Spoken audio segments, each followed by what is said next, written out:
Well, it is their weakness and they do move more slowly. We can be ready right away. You don't need to discuss it with your teammates. It has no problem. Everyone will be on board right away. I see. Then I'll meet you at Rantle's main gate in an hour. 1 hour, isn't that a little hasty? We have plenty of time before the sun sets. I am in a hurry. If you need time to steel your resolve, I am leaving you behind. Do you have a problem with that? No. We'll make preparations immediately.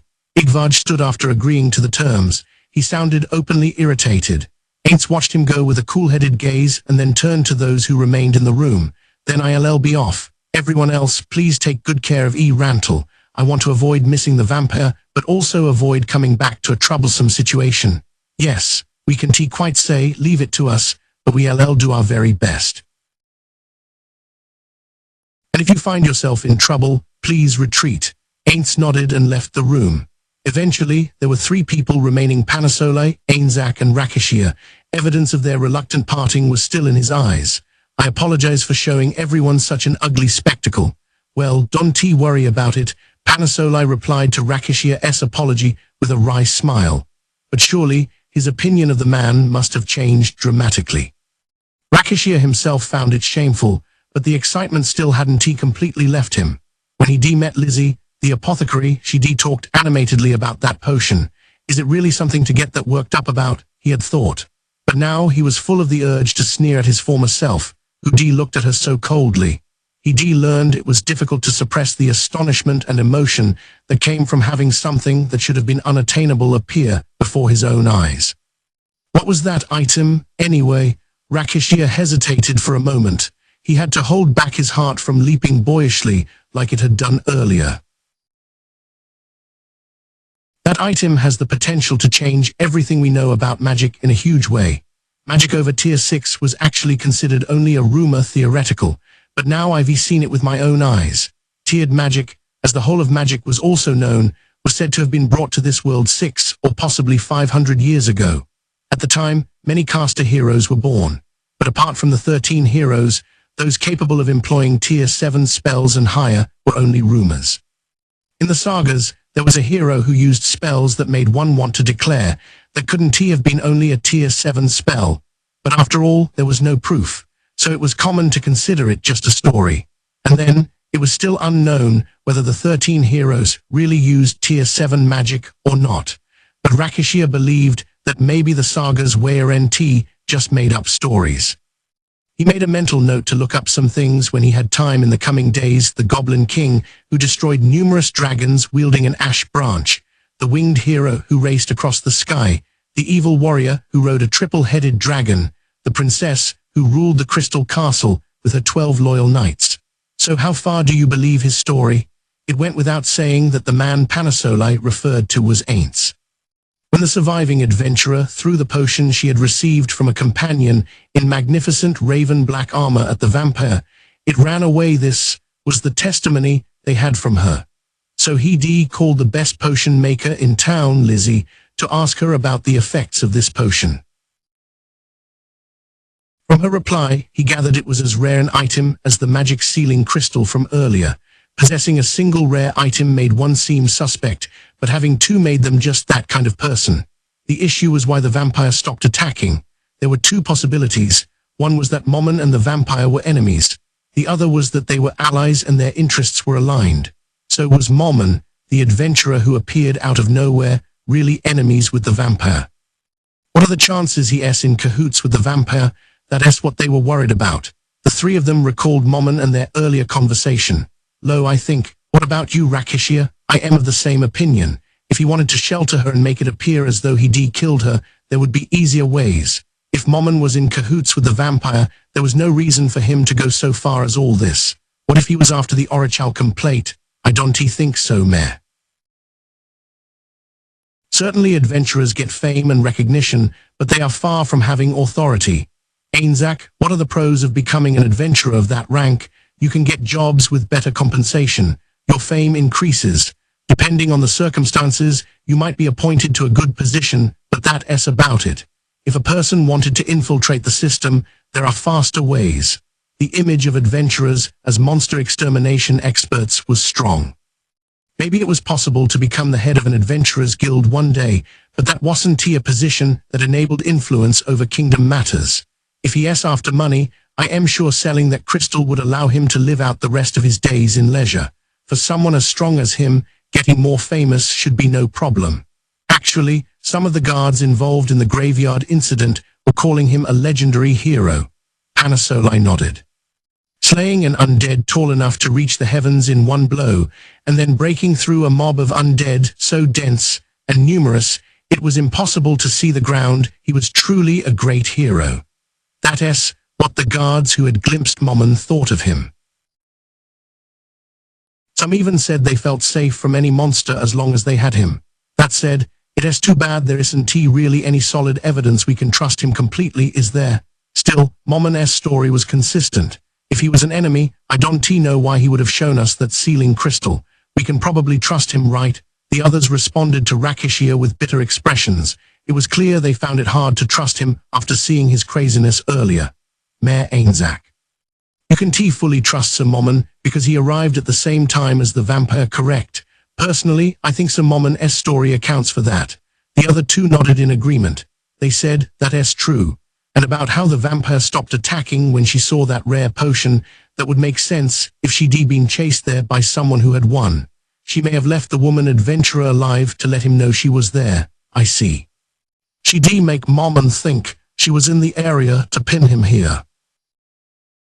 So she let the woman with the potion go because she seemed connected to Momon. Was that to get information to him as quickly as possible? That doesn't contradict anything we know. When you think that Momon essentially drove that vampire over here, it's hard to feel genuinely happy that he came. I know what you mean, Mayor. Still, we may not know what country he is from or what kind of person he is, but until he defeats the vampire, we should probably just continue treating him well and keep our guard up. Personally, I don't think we have much reason to doubt him. Phew, I'd really like to talk with Sir Momon about that item. That armor seems quite excellent as well. Speaking of Momon, Mayor, what about the Zaranorn corpses? They've gone missing, the mayor answered with a sour look. The Zaranorn members, who had died a horrible death when Aints defeated them, had been laid out in the guardhouse's mortuary. But by the time the sun was up, there was no trace of them. The guards supposed that someone must have broken in and stolen the remains, but none of the guards who had been on duty were harmed, and none of them saw anybody. The mortuary was wary of teleportation magic and the like, so it was built to obstruct its use in or out of the building, a type of locked-down room. For that reason, it wasn't clear how anyone could have gotten in.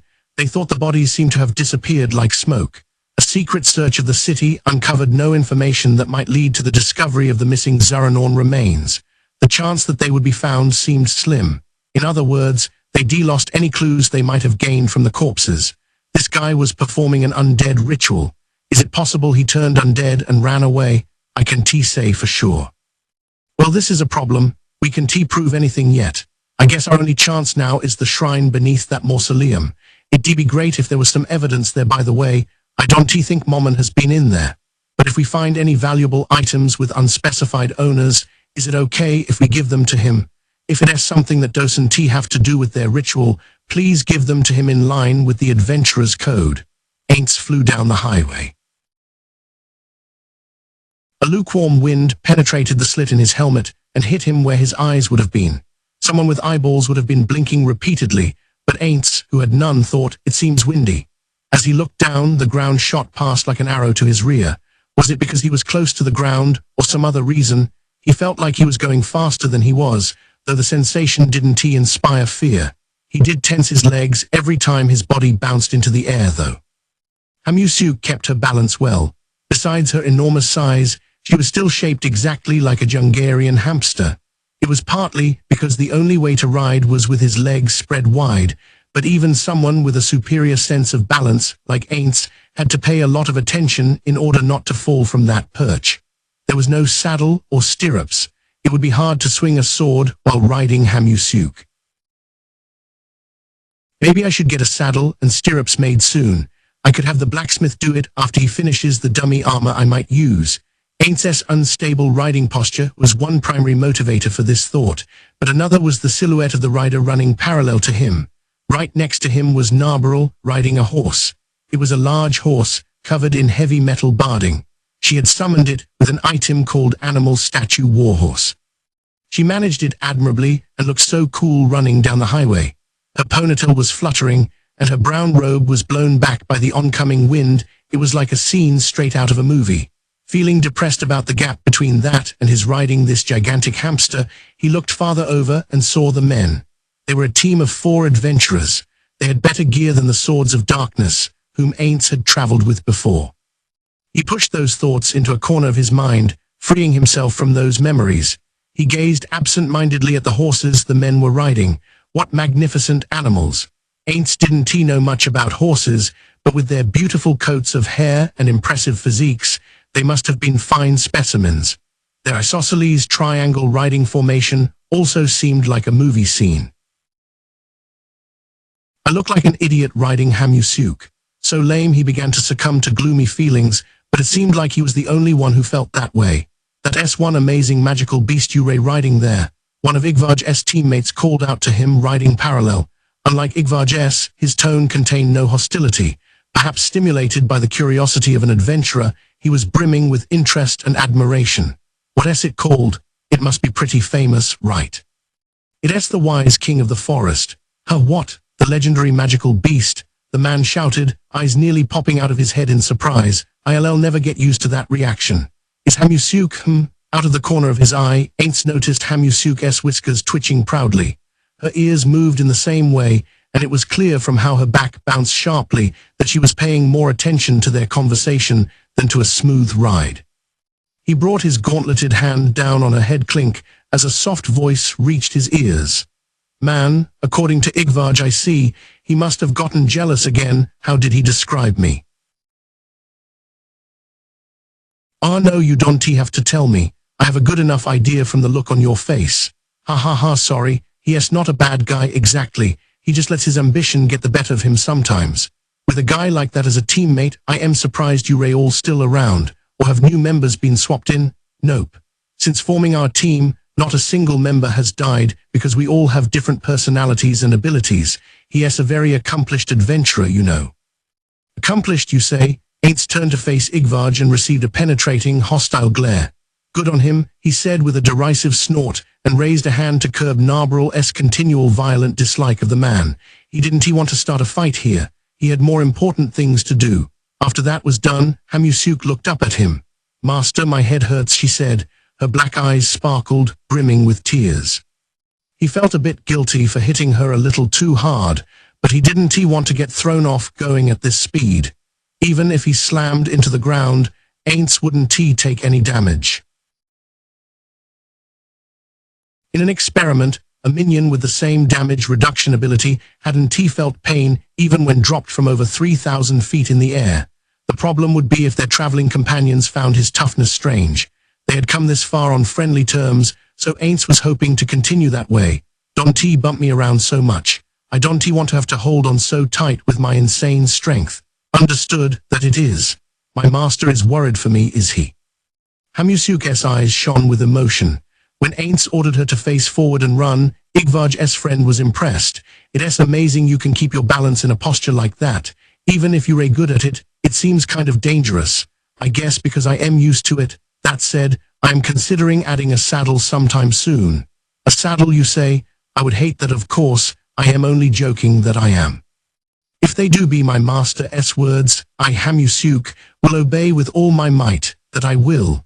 Bathed in the gleam of Narbral's stare, Hamusuk emphasized her position as a loyal retainer. Aints felt a different tremble than that of running travel ripple through her hips. He frowned under his helmet. Didn't think it was necessary to hit Hamusuk with a death glare. He was happy to have Narbral's devotion, but she went too far. Furthermore, it was fine to look down on humans, but there was a time and a place. Didn't really understand that. He wondered if it was just how her settings were. If that was the case, then he guessed there was nothing he could do, but still just by walking around with Hamusuk, the fame of the adventurer Momon grew. But the impression made on other people could be either that the wise king of the forest was proclaiming loyalty of her own free will, or that she was captured and afraid very different. The ones who saw it in the former light probably thought of Momon in a good way as a great adventurer. Even though he was in charge either way, he wanted to angle things so that his fame increased more. He wanted to be called a hero, not a tyrant. It also seemed like it would come in handy in the future to have someone from outside Nazarick swearing loyalty to him. Aints deemed his treatment of Hamusuk too rough and gently stroked the spot he chopped earlier like he was petting a small animal. "Master, you make me blush." That you will the squeak of grinding teeth reached his ears over the sound of the galloping horses. "It's half your fault, Narbarl. Why do you take everything so seriously?" He knew she was jealous, so he should probably do something as a reward for all her loyalty. But what should he give her? As Aints was fretting about whether to give her a ring or treasure, Igvaj called out to him without an ounce of kindness in his voice. "Hey Momon, we Ray here." After Aints responded that he understood, Hamusuk slowly started dropping her speed. The best thing about riding Hamusuk was that, unlike a horse, they had a simple mutual understanding. With no equestrian experience, Aints wasn't sure he could have managed a horse. He was embarrassed about riding Hamusuk, but he should probably be thankful he got through this without having to ride a horse. That said, it is possible that sometime in the future he'll have to be on horseback for whatever reason. Maybe he should practice a little bit just in case. Aints leaped off Hamusuk and pet her as a thank you. Narbarl turned her horse back into a statue. The men left their horses to graze. "Okay, should we go in? What's our formation? We'll go out in front. All you need to do is follow behind us. I don't care what happens to you, but you better remember we Ray here and act with caution." Upon receiving Igvaj's obnoxious reply, Aints walked into the forest, followed by Narbarl and Hamusuk. The forest near Khan was similar, but a forest untouched by human hands is a very difficult place to walk. Aints was enveloped in numerous magic items, so he could walk as if on level ground. His worry for Sholtia naturally caused his feet to move faster. Because of this, Igvaj often told him to slow down. Igvaj was right to do so, but his language was rude and outright hostile. Narbarl nearly exploded in rage several times. Aints forcefully held her back. "Just a little farther. Be good." Aints chuckled under his helmet at the dubious look on Narbarl's face. He noticed Hamusuk was moving in a strange way. Her ears were flapping as if trying to hear something. Aints had some idea what she was reacting to. He leaned into her ear. "Stop it." Master, what are you talking about? If what you Ray listening to is a metallic sound, it's under control. Don't worry about it. Is that so? Do excuse me, Master. By the way, is anyone else tailing us?" He ordered Negrido to do surveillance again and had taken numerous other measures. But just in case, there doesn't seem to be anyone else. "No, there doesn't. Hey there, is something wrong?" asked the man who had been riding parallel to Aints when they were mounted. It was obvious why it wasn't their team's representative, Igvaj. Aints responded with a slight wave and said it was nothing. "You sure?" He didn't seem satisfied with that answer, but when Aints didn't look like he was going to say anything more, he shrugged and fell silent. "I don't have any grudge against you guys," but Aints breathed inaudibly and then silently advanced into the forest. After they'd gone a ways in, there came the sound of weapons being rapidly drawn behind him. He stopped and leisurely turned around. "What's up? Not what's up. If you're going to walk in front, at least be on your guard." This time Igvaj's men expressed agreement with his hostile tone. "Hey, you there, show yourself, but no quick movements." Igvaj shouted in the direction of a tree that was big enough for a human to hide behind. In that savage atmosphere, Aints strolled calmly over to the tree. Some panicked voices called out behind him, but he ignored them. Narbarl and Hamusuk both followed him. Narbarl looked as if she expected this. Hamusuk showed a bit of hesitation. As they approached, a figure wrapped in armor the same color as Aints responded to the order and stepped out of the shadows. In its hands, it gripped a bardich, giving off a faint, sickly glow. With the appearance of this intimidating warrior, a peculiar atmosphere dominated the scene. Well, saying it dominated part of the scene would probably be more accurate. Aints raised a hand and spoke. "Good work, thank you, Lord Aints." The person albedo took a humble posture. "So it shall, who the hell is that? Your teammate, Lord Aints?" Questions were being fired off one after another behind him.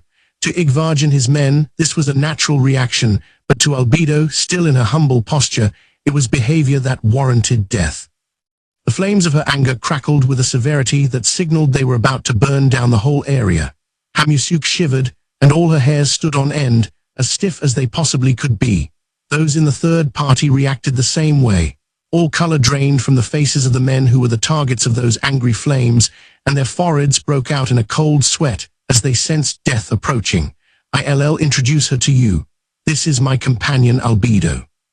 Lord Aints, for you to call one in my humble position, a companion is I am your loyal retainer.